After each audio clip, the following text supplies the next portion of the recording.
Hello everybody, welcome to ఇచ్ముక్కు Telugu channel. మన channel ద్వారా everyday Nifty and bank Nifty చార్ట్ను అనాలిసిస్ చేస్తున్నాం based on option chain data ప్రకారం. అలాగే మనం నేర్చుకున్న సిపిఆర్ ఇండికేటర్ కానీ కెమెరాల సెటప్ మీద కానీ డైలీ రివ్యూ వీడియో కూడా చేసుకుంటున్నాం. సో అలా మనం ఇలా ఓవర్ ఏ పీరియడ్ ప్రాక్టీస్ చేయడం వల్ల మనకు ఈ సిపిఆర్ ఇండికేటర్ మీద కానీ కెమెరాల ఇండికేటర్ మీద కానీ మనకు ప్రాక్టీస్ అవుతుంది. అలాగే నిఫ్టీ మీద కానీ బ్యాంక్ నిఫ్టీ మీద కానీ మనకు important support levels, important resistance levels మనం తెలుసుకోవడానికి అయితే అవకాశం ఉంటుంది. అలాగే అప్ సైడ్ ఉంటుందా, డౌన్ సైడ్ ఉంటుందా కూడా తెలుసుకోవడానికి అయితే అవకాశం ఉంటుంది. సో రేపు ఎలా ఉండబోతుందో ఒకసారి అనాలిసిస్ చేద్దాం based on option chain data ప్రకారం.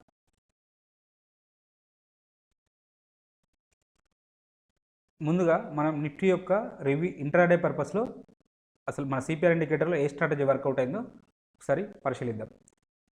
చూడండి, మనం నిన్నటి సిపిఆర్ తోటి పోల్చుకున్నప్పుడు ఈరోజు సిపిఆర్ అనేది అంటే 9th సిపిఆర్ అనేది అప్ సైడ్లో ఉంది. కానీ మన వ్యూ అనేది బుల్లిష్. కానీ క్యాండిల్స్ అనేటివి ఎక్కడ ఓపెన్ అయినాయి? క్యాండిల్స్ అనేటివి సిపిఆర్ కింద ఓపెన్ అయితే మన వ్యూ ఏంటి? బేరిష్. కాబట్టి హయ్యర్ వాల్యూ సిపిఆర్ వచ్చినప్పటికీ క్యాండిల్స్ అనేవి కింద ఓపెన్ అవుతున్నాయి. కాబట్టి అకార్డింగ్ టు మన స్ట్రాటజీలో డిస్కషన్ చేసుకున్నట్టు అది డౌన్ ట్రెండ్ ఉండడానికి అవకాశం ఉంటుంది. మరి డౌన్ ట్రెండ్ ఎప్పుడు తీసుకోవాలి? ఎప్పుడైతే సిపిఆర్కు పుల్ బ్యాక్ అవుతుందో, ఎప్పుడైతే సిపిఆర్ పుల్ బ్యాక్ వస్తే అక్కడ మనం సెల్ సైడ్ ఆపర్చునిటీ కోసం వెతుక్కోవడం జరుగుతుంది. సో మరి ఫస్ట్ క్యాండిల్ ఏంటిది? ఫస్ట్ క్యాండిల్ మనం అబ్జర్వేషన్ చేసినప్పుడు ఇది మారుబోజు బెరిష్ క్యాండిల్ రావడం జరిగింది. మన స్ట్రాటజీలో దీన్ని ఎలిఫెంట్ క్యాండిల్గా మనం ట్రీట్ చేస్తాం. ఎలిఫెంట్ క్యాండిల్ స్ట్రాటజీ కూడా మనం డిస్కషన్ చేయడం జరిగింది మన ఛానల్లో. ఎప్పుడైతే ఈ లెవెల్, పర్టికులర్గా ఈ లెవెల్కు మనకు విక్ రిజెక్షన్ అనేది వస్తే ఇక్కడ కూడా మనం షార్టింగ్ చేయడానికి ఆపర్చునిటీ ఉంటుంది. ఎక్కడి వరకు? అప్ టు మళ్ళీ ఇక్కడ వరకు రావడానికి మనం షార్ట్ చేయడం జరుగుతుంది. సో మరి మనకు వచ్చింది విక్ రివర్సల్. ఈ క్యాండిల్లో విక్ రివర్సల్ అనేది రావడం జరిగింది. కానీ మన రిస్క్ ఎంత? రిస్క్ ఇక్కడ ఉన్నది, ఇంత పెద్ద క్యాండిల్ రావడం జరిగింది.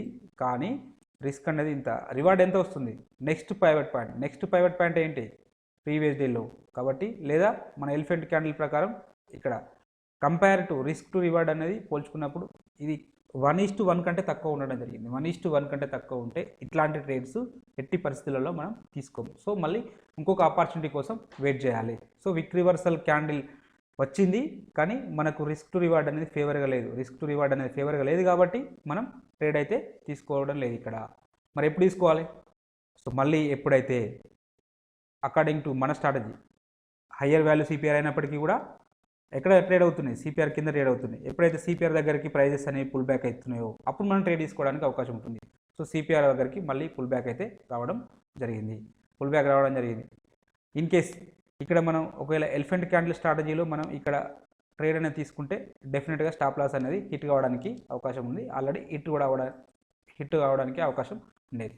ఎప్పుడైతే మళ్ళీ మనకు ఈ పర్టికులర్ క్యాండిల్లో ఇది విక్ రివర్సల్ క్యాండిల్గా మనం కన్సిడర్ చేయవచ్చు. లేదా దాన్ని నెక్స్ట్ క్యాండిలే రెడ్ క్యాండిల్ రావడం జరిగింది. కాబట్టి సో దీన్ని మనం విక్ రివర్సల్గా, అంటే విక్ అనేది అప్ సైడ్ ఉంటున్నాయి కాబట్టి విక్ రివర్సల్ క్యాండిల్గా కన్సిడర్ చేస్తూ, దీన్ని సిగ్నల్ క్యాండిల్గా కన్సిడర్ చేస్తూ దీని లో కింద మనం ట్రేడ్ అయితే ఇనిషియేట్ చేయడం జరుగుతుంది. వన్స్ దీని లో కింద ట్రేడ్ అనేది ఇనిషియేట్ అవుతే సో మన స్టాప్ లాస్ అనేది ఇక్కడ అంటే ఈ సిపిఆర్కు పైన కానీ లేదా స్వింగ్ హై కానీ మనం పెట్టుకోవడం జరుగుతుంది. సో మన టార్గెట్ ఏదవుతుంది మరి? అంటే కరెంట్ డే యొక్క లో అవుతుంది, లేదంటే ప్రీవియస్ డే లో అవుతుంది. సో ఇక్కడ వరకు. సో మీ రిస్క్ ఎంత? ఓన్లీ ఇంత. రివార్డ్ ఎంత? More than 1:4. సో కాబట్టి డెఫినెట్గా ఇట్లాంటి ట్రేడ్స్ తీసుకోవడానికి అయితే అవకాశం ఉంటుంది. సో తీసుకుంటే ఆబ్వియస్గా ప్రాఫిట్ అయితే రావడం జరిగింది. సో ఫస్ట్ అయితే ఇక్కడ 1:2 పెట్టుకున్నా కూడా సరిపోతుంది. సో లాస్ట్ వరకు వెయిట్ చేస్తే మనం అనుకున్న ప్రీవియస్ డే లో అనేది, అంటే ప్రీవియస్ డే లో వరకు అయితే రావడం జరిగింది. ఇలా మనం ఈ సిపిఆర్ ఇండికేటర్ను యూజ్ చేసుకోవడం వల్ల, మన స్ట్రాటజీలు డిస్కషన్ చేయడం వల్ల ఇలాంటి మంచి అద్భుతమైన ట్రేడ్స్ రావడం జరిగింది. ఇలాంటి ట్రేడ్స్ వీక్లో ఒక 2-3 వచ్చినా కూడా మనకు మంచి ఓవర్ ఏ పీరియడ్ మంచి ప్రాఫిట్లో ఉండడానికి అయితే అవకాశం ఉంటుంది. సో ఎనీహౌ మన యొక్క ఆప్షన్ చైన్ డేటాలోకి వెళ్ళిపోదాం. So according to CPR indicator ప్రకారం ఈరోజు మనకు విక్ రివర్సల్ కానీ లేదా పుల్ బ్యాక్ స్ట్రాటజీ అనేది వర్కౌట్ కావడం జరిగింది. సిపిఆర్ పుల్ బ్యాక్ స్ట్రాటజీ అనేది వర్కౌట్ కావడం జరిగింది. సో ఎవరైనా కొత్త వారు ఈ ఛానల్ని చూస్తున్నట్టయితే, ఈ వీడియోని చూస్తున్నట్టయితే, so please go to CPR playlist, then watch all videos, then you have to profit. ఖచ్చితంగా డెఫినెట్గా మీరు ప్రాఫిట్లో ఉంటారు. ఎప్పుడు ఇంట్రాడేలో ప్రాఫిట్లో ఉండడానికైతే అవకాశం ఉంటుంది. సో ఎనీహౌ మన యొక్క ఆప్షన్ చైన్ డాటాలోకి అయితే వెళ్ళిపోదాం. రేపు ఎలా ఉండబోతుంది, నిఫ్టీ అనేది అప్ సైడ్ ఉంటుందా, డౌన్ సైడ్ ఉంటుందా?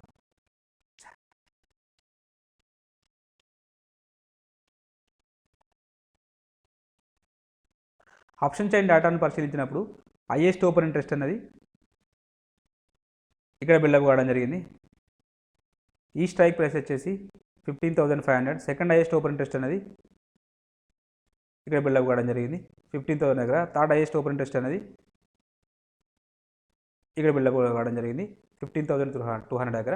ఇన్ కేస్ నిఫ్టీ అనేది అప్ సైడ్ వస్తే ఫస్ట్ రెసిస్టెన్స్ ఇక్కడ తీసుకోవడానికి 15,000 దగ్గర, సెకండ్ రెసిస్టెన్స్ 15,200 దగ్గర, థర్డ్ రెసిస్టెన్స్ 15,500 దగ్గర తీసుకోవడానికి అవకాశం ఉన్నది. అలాగే కంప్లీట్గా ఓవరాల్ సినారియోని పరిశీలించినప్పుడు, కాల్ సైడ్ డాటాను పరిశీలించినప్పుడు చేంజ్ ఇన్ ఓపెన్ ఇంట్రెస్ట్ అనే కాలం ఇంక్రీజ్ అవుతూ ఉంది. ప్రైజెస్ అనేవి షార్ట్ ఫాల్ అవుతాయి, అంటే డౌన్ సైడ్ వస్తున్నాయి. కాబట్టి షార్ట్ బిల్డప్ జరిగింది కాబట్టి నిఫ్టీ అలా ఒకసారి పుట్ సైడ్ డేటాను పరిశీలిస్తే మనకు ఇంకా క్లారిటీ రావడానికి అయితే అవకాశం ఉంటుంది. సో వీటిలలో మనం సిగ్నిఫికెంట్గా ఓపెన్ ఇంట్రెస్ట్ అనేది బిల్డప్ అయింది ఇక్కడ కాబట్టి ఈ లెవెల్ అనేది స్ట్రాంగ్, ఈ లెవెల్ కానీ స్ట్రాంగ్ రెసిస్టెన్స్ లెవెల్ లాగా పనిచేయడానికి అవకాశం ఉంటుంది. నాకు తెలిసి అయితే 15,000 అనేది స్ట్రాంగ్ రెసిస్టెన్స్ లాగా పనిచేయడానికి అవకాశం ఉంటుంది. ఎనీహౌ అలాగే పుట్ సైడ్ డేటాను పరిశీలిద్దాం. పుట్ సైడ్ డేటాను పరిశీలిస్తే మనకు ఇంకా క్లారిటీ రావడం జరుగుతుంది.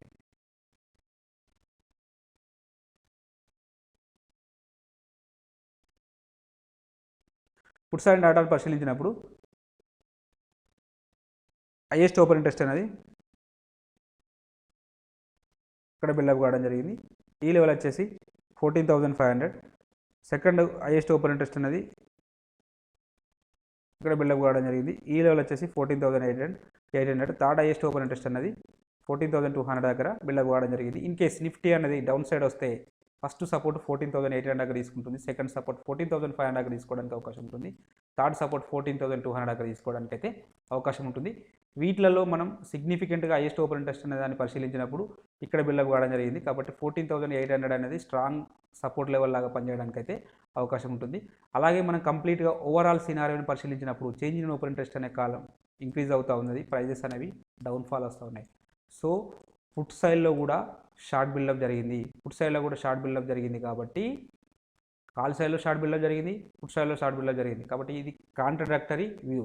మనకేమవుతుంది అప్పుడు నిఫ్టీ అనేది సైడ్ వేస్లో ఉండడానికైతే అవకాశం ఉంటుంది. According to option chain data ప్రకారం రేపు నిఫ్టీ అనేది సైడ్ వేస్లో ఉండడానికైతే అవకాశం ఉన్నది.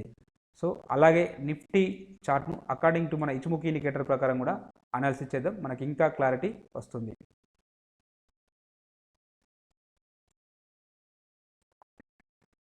నిఫ్టీని మనం డే క్యాండిల్లో అనాలిసిస్ చేసినప్పుడు అకార్డింగ్ టు ఇచుముఖి ఇండికేటర్ ప్రకారం మనం నిన్నటి వీడియోలో డిస్కషన్ చేసినాం. ఎప్పుడైతే ఈ బేస్ లైన్ అనేది ఒక సపోర్ట్ లెవెల్ లాగా పనిచేయడానికి అవకాశం ఉంటుందని చెప్పి నిన్న డిస్కషన్ చేయడం జరిగింది. ఎగ్జాక్ట్గా బేస్ లైన్ దగ్గరే లో అనేది ఫామ్ కావడం జరిగింది. ఇన్ కేస్ నిఫ్టీ అనేది ఒకవేళ డౌన్ సైడ్ వస్తే ఈ బేస్ లైన్ కింద, మన యొక్క పొజిషన్ లైన్ కింద, అదే బేస్ లైన్ కింద ప్రైజెస్ అనేవి ఓపెన్ కావాల్సిన పరిస్థితి అయితే ఉంటుంది. వన్స్ దీని కింద ఓపెన్ అయితే మాత్రం డెఫినెట్గా కన్వర్జేషన్ లైన్ వరకు ఉండడానికైతే అవకాశం ఉంది, టెంకన్సన్ లైన్ వరకు వెళ్ళడానికి అవకాశం ఉంటుంది. ఇన్ కేస్ ఒకవేళ ఈ క్యాండిల్ యొక్క హై పైన ఓపెన్ అయింది అనుకోండి, ఈరోజు అంటే 9th ఏప్రిల్ క్యాండిల్ పైన ఓపెన్ అయితే గ్యాప్ అప్ ఓపెన్ అయితే ఫర్దర్గా ఇక్కడ ఒక రెసిస్టెన్స్ ఉంటుంది 14,974 దగ్గర ఒక రెసిస్టెన్స్ అయితే ఉండడానికి అవకాశం ఉంటుంది. 15,000 వరకు వెళ్ళడానికి అవకాశం ఉంటుంది. ఒకవేళ 15,000 బ్రేక్అవుట్ అయితే ఫర్దర్గా ఇక్కడ వరకు 15,035 అంటే కొంచెం అప్ సైడ్ 15,200 వరకు వెళ్ళడానికి అయితే అవకాశం ఉంటుంది. అంతకంటే మించి రేపు వెళ్ళకపోవడానికి అయితే అవకాశం ఉంటుంది. అలాగే మనం ట్రెండ్ లైన్స్ని చూసినప్పుడు ఒకవేళ రేపు వెళ్తే మ్యాక్సిమం 15,122 వరకు వెళ్ళడానికి అవకాశం ఉంటుంది. ఇన్ కేస్ 15,122 వరకు వెళ్ళడానికి అయితే అవకాశం ఉంటుంది. డౌన్ సైడ్ వస్తే మాత్రం ఖచ్చితంగా ఏదైతే మనం కన్వర్జేషన్ లైన్ అనుకుంటున్నామో అక్కడ వరకు రావడానికి అయితే అవకాశం ఉంటుంది. సో ఒకసారి అవర్లీలో కూడా చూద్దాం. అవర్లీలో చూసినప్పుడు మనకి ఇంకా క్లియర్ కట్గా తెలుస్తుంది. ఓవరాల్గా ఇప్పుడు మనకు సైడ్ వేస్ ఉండడానికైతే అవకాశం ఉంటుంది. ఈ with in the doji candle ఏదైతే ఉంటుందో 8th ఏప్రిల్ క్యాండిల్, ఆ డోజీ క్యాండిల్ లోపల మూవ్ కావడానికైతే అవకాశం ఉంటుంది. ఎనీహౌ స్ట్రిక్ట్గా స్టాప్ లాస్ మెయింటైన్ చేసుకుంటూ ట్రేడ్ చేసుకోవాల్సిన అవసరం ఎంతైనా ఉన్నది. అలాగే అవర్లీలో చూసినప్పుడు స్లైట్గా అంటే బులిష్నెస్ ఉన్నది. కంప్లీట్గా క్లౌడ్ పైన క్యాండిల్స్ అనేవి క్లౌడ్ పైన క్లోజ్ అవుతున్నాయి కాబట్టి బులిష్నెస్ ఉంది. ఒకవేళ ఇన్ కేస్ ఎక్కడ క్లోజ్ అయిందో అక్కడ ఓపెన్ అయితే మాత్రం ఇక్కడ బేస్ లైన్ దగ్గర ఒక సపోర్ట్ తీసుకోవడానికి అయితే అవకాశం ఉంటుంది. బేస్ లైన్ దగ్గర సపోర్ట్ తీసుకొని మళ్ళీ కన్వర్జేషన్ లైన్ వరకు వెళ్ళడానికి అయితే అవకాశం ఉంటుంది. కన్వర్జేషన్ లైన్ వచ్చేసి 14,864 దగ్గర ఒక రెసిస్టెన్స్ ఉండడానికి అవకాశం ఉంటుంది. ఇన్ కేస్ అది బ్రేక్అవుట్ అయితే 14,000 సేమ్ 15,000 దగ్గర ఇంకొక రెసిస్టెన్స్ ఉండడానికి అవకాశం ఉంటుంది. ఇన్ కేస్ ఈ బేస్ లైన్ అనేది కింద అంటే 1 అవర్లో ఉన్న బేస్ లైన్ కింద 14,797 కింద క్లోజ్ అయితే ఓపెన్ అయితే డెఫినెట్గా ఈ క్లౌడ్ వరకు రావడానికైతే అవకాశం ఉంటుంది. ఈ క్లౌడ్ సపోర్ట్ ఎక్కడ తీసుకుంటుంది? 14,600 దాకా రావడానికైతే అవకాశం ఉంటుంది.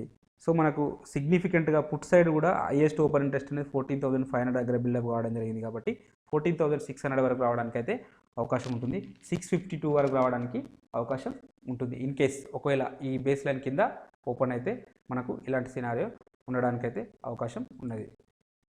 సో ఇది అవర్లీ సినారియో. సో 15 మినిట్స్ వెళ్ళొద్దు, వీడియో లెంతీగా అవుతుంది. ఎనీహౌ ఒకసారి బ్యాంక్ నిఫ్టీ చార్ట్ను కూడా అనాలిసిస్ చేద్దాం base on option chain data ప్రకారం.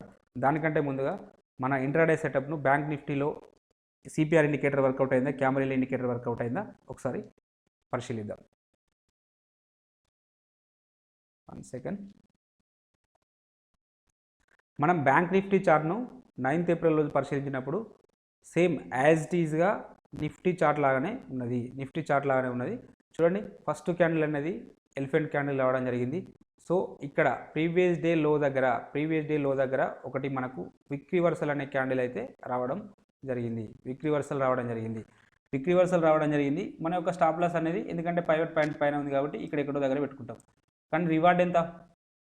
రివార్డ్ ఓన్లీ సేమ్ ఇక్కడే ఉంది. S1 అనేది ఆ క్యాండిల్ కిందనే ఉంది. రివార్డ్ అనేది ఓన్లీ ఇంతే అవుతుంది. కాబట్టి మనం ఇట్లాంటి ట్రేడ్స్ అయితే ఎట్టి పరిస్థితుల్లో ప్రిఫర్ చేయకూడదు. ప్రిఫర్ చేస్తే మనకు ఓవర్ ఏ పీరియడ్ లాసెస్ అనేది రావడానికైతే అవకాశం ఉంటుంది. సో మరి మనం ఇక్కడ ట్రేడ్ తీసుకోవడానికి అవకాశం లేదు. ఎందుకంటే మన యొక్క టార్గెట్ ఇదే అవుతుంది, S1 అవుతుంది కదా. కాబట్టి ఇట్లాంటివి తీసుకోము. మళ్ళీ ఎక్కడ తీసుకోవాలి మరి?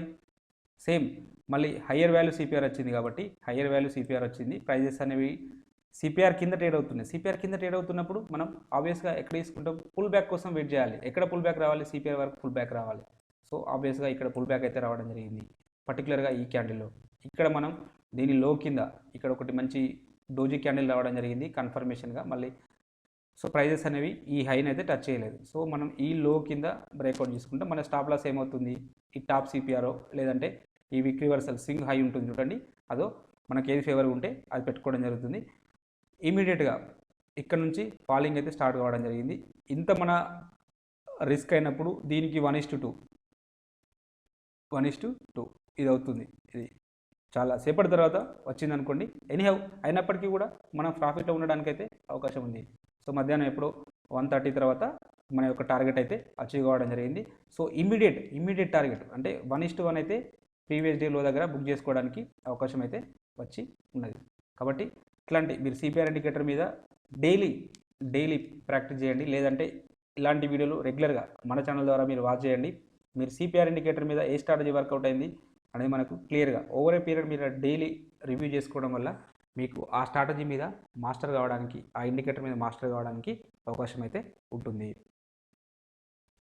సో ఈరోజు మనకు సిపిఆర్ పుల్ బ్యాక్ స్ట్రాటజీ అయితే వర్కౌట్ కావడం జరిగింది. ఎవరైనా కొత్త వారు ఉంటే మన ప్లేలిస్ట్లోకి వెళ్ళి మొత్తం సిపిఆర్ ఇండికేటర్ మీద 7 to 8 స్ట్రాటజీస్ ఉంటాయి. వాటిని కంప్లీట్గా చూడండి. సో మీరు ఇంట్రాడేలో డెఫినెట్గా ప్రాఫిట్లు బుక్ చేయడానికి అయితే అవకాశం ఉంటుంది. డెఫినెట్గా మీ యొక్క వ్యూ అయితే చేంజ్ కావడానికి అయితే అవకాశం ఉంటుంది. సో ఇది బ్యాంక్ నిఫ్టీ యొక్క సిపిఆర్ ఇండికేటర్ అనాలిసిస్. అలాగే ఆప్షన్ చైన్ డేటాలోకి వెళ్ళిపోయాం.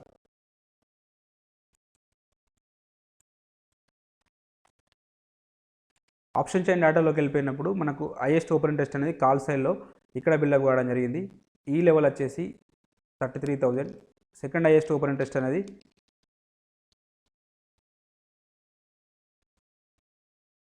ఇక్కడ బిల్డప్ కావడం జరిగింది 32,500. థర్డ్ హైయెస్ట్ ఓపెన్ ఇంట్రెస్ట్ అనేది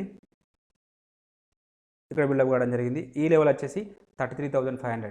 సో బ్యాంక్ నిఫ్టీ అనేది ఒకవేళ అప్ సైడ్ వెళ్తే ఫస్ట్ రెసిస్టెన్స్ 32,500 దగ్గర తీసుకుంటుంది, సెకండ్ రెసిస్టెన్స్ 33,000 దగ్గర తీసుకుంటుంది, థర్డ్ రెసిస్టెన్స్ 33,500 దగ్గర తీసుకుంటుంది. వీటిలో ఓవరాల్గా చేంజ్ ఇన్ ఓపెన్ ఇంట్రెస్ట్ పరిశీలించినప్పుడు ఇక్కడ 32,500 దగ్గర ఎక్కువ బిల్డప్ కావడం జరిగింది కాబట్టి ఇది స్ట్రాంగ్ రెసిస్టెన్స్ లెవెల్ లాగా పనిచేయడానికి అయితే అవకాశం ఉంటుంది. అలాగే సెకండ్ స్ట్రాంగ్ రెసిస్టెన్స్ ఇది ఉండడానికి అవకాశం ఉంటుంది. మళ్ళీ ఇంకొక విషయం కూడా ఇక్కడ చేంజ్ ఇన్ ఓపెన్ ఇంట్రెస్ట్ అనే కాలం మొత్తం ఓవరాల్ సినారియోని పరిశీలించినప్పుడు చేంజ్ ఇన్ ఓపెన్ ఇంట్రెస్ట్ అనే కాలం ఇంక్రీజ్ అవుతూ ఉంది, ప్రైజెస్ అనేవి డౌన్ ఫాల్ అవుతున్నాయి. కాబట్టి కాల్ సైడ్ షార్ట్ బిల్డప్ జరిగింది కాబట్టి డౌన్ ట్రెండ్ ఉండడానికి అవకాశం ఉంటుంది, అయితే ఉంటుంది. అలాగే ఒకసారి పుట్ సైడ్ డేటాను కూడా పరిశీలిస్తే మనకి ఇంకా క్లారిటీ అయితే రావడం జరుగుతుంది.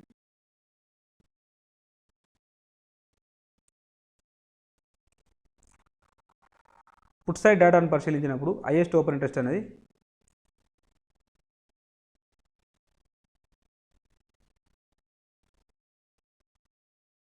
ఇక్కడ బిల్డప్ కావడం జరిగింది. ఈ లెవెల్ వచ్చేసి 32,000. నెక్స్ట్ హైయెస్ట్ ఓపెన్ ఇంట్రెస్ట్ అనేది ఇక్కడ బిల్డప్ కావడం జరిగింది. ఈ లెవెల్ వచ్చేసి 31,000. నెక్స్ట్ హైయెస్ట్ ఓపెన్ ఇంట్రెస్ట్ అనేది ఇక్కడ బిల్డప్ కావడం జరిగింది. ఈ లెవెల్ వచ్చేసి 31,500. ఇన్ కేస్ బ్యాంక్ నిఫ్టీ అనేది డౌన్ సైడ్ వస్తే ఫస్ట్ సపోర్టు 32,000 దగ్గర తీసుకోవడానికి అవకాశం ఉంటుంది, సెకండ్ సపోర్టు 31,500 దగ్గర తీసుకోవడానికి అవకాశం ఉంటుంది, థర్డ్ సపోర్టు 31,000 వరకు వెళ్ళడానికి అవకాశం ఉంటుంది. వీటిలో మనం సిగ్నిఫికెంట్గా హైయెస్ట్ ఓపెన్ ఇంట్రెస్ట్ అనేది చూసినప్పుడు హైయెస్ట్ ఓపెన్ ఇంట్రెస్ట్ ఇక్కడ బిల్డప్ కావడం జరిగింది కాబట్టి 31,000 అనేది స్ట్రాంగ్ సపోర్ట్ లెవెల్ లాగా పనిచేయడానికి అయితే అవకాశం ఉంటుంది. లేదు అంటే ఈ లెవెల్ కూడా పనిచేయడానికి అవకాశం ఉంటుంది. 31,500 అనేది కూడా స్ట్రాంగ్ సపోర్ట్ లెవెల్ లాగా పనిచేయడానికి అయితే అవకాశం ఉంటుంది. అలాగే మన ఇటుముఖి ఇండికేటర్ ప్రకారం కూడా అనాలిసిస్ చేసుకుందాం. అలాగే ఇక్కడ ఇంకొక విషయం, చేంజ్ ఇన్ ఓపెన్ ఇంట్రెస్ట్ అనే కాలంను పరిశీలించినప్పుడు ఇంక్రీజ్ అవుతూ ఉన్నాయి ప్రైజెస్ అనేవి. పర్టికులర్గా ఈ ప్రైస్ వరకు లాంగ్ బిల్డప్ కావడం జరిగింది. సో ఈ ప్రైజెస్ అనేవి రావడానికి అంటే ఇక్కడ వరకు డౌన్ ట్రెండ్ ఉంటుంది, ఇక్కడ సపోర్ట్ తీసుకుంటుంది, ఇక్కడ సపోర్ట్ తీసుకొని మళ్ళీ అప్ సైడ్ వెళ్ళడానికి అయితే అవకాశం ఉంటుంది. లేదు అంటే ఇంకా సో మొత్తానికైతే రేపు బ్యాంక్ నిఫ్టీ అనేది డౌన్ ట్రెండ్ ఉండడానికి అయితే ఎక్కువ అవకాశం ఉంటుంది. నిఫ్టీలో మాత్రం సైడ్ వేస్ ఉండడానికి అవకాశం ఉంటుంది. ఒకవేళ నిఫ్టీ అనేది ఎక్కువ డౌన్ఫాల్ వస్తే బ్యాంక్ నిఫ్టీ అనేది ఎక్కువ డౌన్ఫాల్ వస్తే నిఫ్టీ కూడా డౌన్ఫాల్ రావడానికి అయితే అవకాశం ఉంటుంది. సో ఈ ఆప్షన్ చైన్ డేటాను చూసుకుంటూ మనం స్టాప్ లాస్ మెయింటైన్ చేసుకోవాల్సిన అవసరం ఎంతైనా అవసరం ఉన్నది. అలాగే అకార్డింగ్ టు ఇచ్ముఖి ఇండికేటర్ ప్రకారం కూడా అనాలిసిస్ చేసుకుందాం బ్యాంక్ నిఫ్టీని.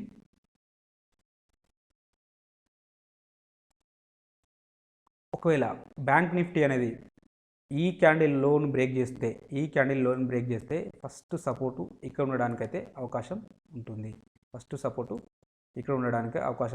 ఈ లెవెల్ వచ్చేసి 32,137. ఈ 32,137 అనే లెవెల్ గిట్ట బ్రేక్అవుట్ అయితే డెఫినెట్గా ఇక్కడ వరకు రావడానికి అయితే అవకాశం ఉంటుంది.